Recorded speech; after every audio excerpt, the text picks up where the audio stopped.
everyone. Welcome to AP World Newscast. This is Kaylyn and Lily bringing you the story of your favorite commodity trade route, the Silk Road. Let's get started as we hear from reporters Jordan and Talia about the expansion of trade routes. Thanks, Lily. The expansion of the Silk Road brought attention to these cities you might have heard about. Samarkand and Kashgar. Thanks for that. Anyway, if you've been living under a rock half your life and haven't heard of these amazing cities yet, let's break it down for you. Now traveling to the lovely city of Samarkand. Samarkand was of course an established city prior to the increased use of the Silk Road. Its economy was heavily boosted when trade exploded. Samarkand was located along the Silk Road route and proved to be a viable rest stop as well as a good place to transfer goods from one caravan to another. Samarkand wasn't the only great city during this time, so let's drop by to the city of Kashgar. Kashgar was another central trading point of the Silk Road, where the eastern and western part of the Silk Road met. Goods were exchanged here, and these goods went to both sides of the Silk Road, making it extremely crucial in the distribution of goods. Both cities helped push trade in the Silk Road, and the increase of trade on the Silk Road allowed for these cities' economies to flourish. This was, after all, a two-way relationship. Are you tired of using your old manual metal and wood toys that you're calling weapons? Introducing gunpowder. Discovered by Chinese monks, this product has helped us create new and improved artillery to help you take down your enemies. It's sure to add a flashy new thrill in your life. Head to your nearest trading post today to get a 25% discount on your newest rockets, cannons, and bombs. Side effects include loss of limbs, bleeding, wounds requiring hospitalization, chemical poisoning, and possible death. Use at your own risk. Wow, I might have to go get myself some gunpowder. Right? Anyways, now we're going to take a look at some of the luxury good trade happening on the Silk Road. Many things affected the use of luxury good trade, but a few things in particular really had an impact. First was the effect the caravanserais had on luxury goods. Caravanserais are strategically placed about every 100 miles, which is convenient for camels, which only need water in a 10-day span. Talk about peak traveling performance. If your camels get worn out, you can trade them along with other special goods such as gold, silver, ivory, turtle shells, and of course silk at these caravanserais. Camels were so important because they could carry much more luxury goods, allowing for increased trade. And that's not all. Paper money also greatly contributed to the ease involved in purchasing luxury goods. Before the invention of paper money, travelers had to carry a ton of heavy coins. And that doesn't make a ton of sense. But the last thing that increased luxury good trade was the use of credit. The use of credit allowed for traders not even to carry money. Instead, you can arrange to receive cash, goods, and or services and pay at a later time. I bet there will be a card for that later in the future. It's so great. So great. Anyways, that's all we have time for today. We'll see you next time with the most current news. Welcome to a very special segment where we will be interviewing Mr. Marco Polo. Mr. Polo, how are you doing today? I'm doing fine, thank you. I've just returned from my travels to China, and let me tell you, it's absolutely gorgeous, full of life and culture. You need to okay. We're not advertising trips to China today. Well, it better not be discussing that stupid children's name that they cursed my name to. Oh, don't worry, we're not.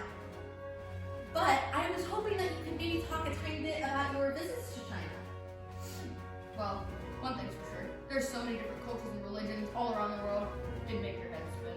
That's very interesting. Do you have some examples? Well, I got to meet Kublai Khan, who just adored my story. He made me ambassador, by the way. Oh, and there's this one time I saw that camel on the trade route. Okay, sir. Could you just tell us about your travels? We can hear your stories later. Alright. Well, as you know, I traveled along the Silk Road with some Chinese folk, and I got to explore so much of Asia that many people hadn't yet seen. When I got back, I noticed how much more connected Europe and Asia were, especially with our new friends, China. Oh, could you tell us more about what you saw along the way? Yeah. Okay, take it from me. China is absolutely bursting with wealth. Their social structure is so complex and so orderly. It was definitely new. They have pretty ceramics called porcelain, and look! Paper money. Wow, that really is money. Yep, it's so much more efficient than those heavy coins they have us lugging around. And you'd be surprised on how easy it is to use, even over long distances. It's absolutely astonishing. Well, thank you so much, Mr. Polo, for coming here today. We really appreciate it. One of my stories. Oh, maybe another time, sir. I'm not really used to deranged friends. Just cut out that last like 3 seconds. That's fine. Wow, that Marco Polo guy sure seemed to have a lot of stories. I'd love to hear them one day. Yeah. Anyways, it wasn't just the technology and cities that were affected by the Silk Road, artisans were also impacted. So true. Increase in demand for luxury goods allowed for artisans to gain so much more respect. This was especially boosted with Genghis Khan and the Mongols, as Genghis held artisans in high regard, which allowed their goods to be traded more often in the Silk Road. This boosted the economy because more money was in circulation. In other words, artisans were very crucial in the boosting the economies and the Silk Road as a whole.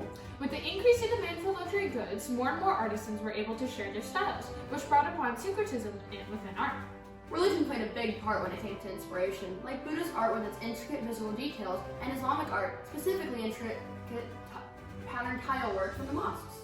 The meeting of so many different art styles with different cultural backgrounds contributed to the blending of cultures so commonly found on the Silk Road. Our last segment today features the spread of religion via trade routes. The major religion that was spread throughout the Silk Road was Islam. As merchants traveled the Silk Road, they took their ideas, beliefs, and most important religions with them. This allowed Islam to be spread from its origin point in the Middle East to areas of sub-Saharan Africa and all throughout Asia. Another religion that was spread was Buddhism in East Asia. This brought about syncretism of Buddhism with other religions. This resulted in two new religions, which were Neo-Confucianism and Zen Buddhism. Neo-Confucianism is the synchronism of Buddhism and Confucianism, and Zen Buddhism is the synchronism of Taoism and Buddhism. These religions were also spread all across the Silk Road. Thanks for joining us on a historical look on religion being spread on the Silk Road. Thank you for coming with us to learn all about the Silk Road. We hope you had a great time traveling with us. And we'll see you next time on AP World Newscast. I'm on AP World Newscast. Oh, you can hear in the She background. doesn't fight, Kaylyn. No chances. Oh, you can British travelers of the time, Marco Polo. the Caverner's sidekick. Carol. Why? Technologically. Can I fill in? Sorry, my co-host here seems to be having a little trouble. Anyway, it wasn't just the artisans that were affected. Yeah, that was crap. Are you tired of using your old manual metal? No, Jordan, you can't. Hands around.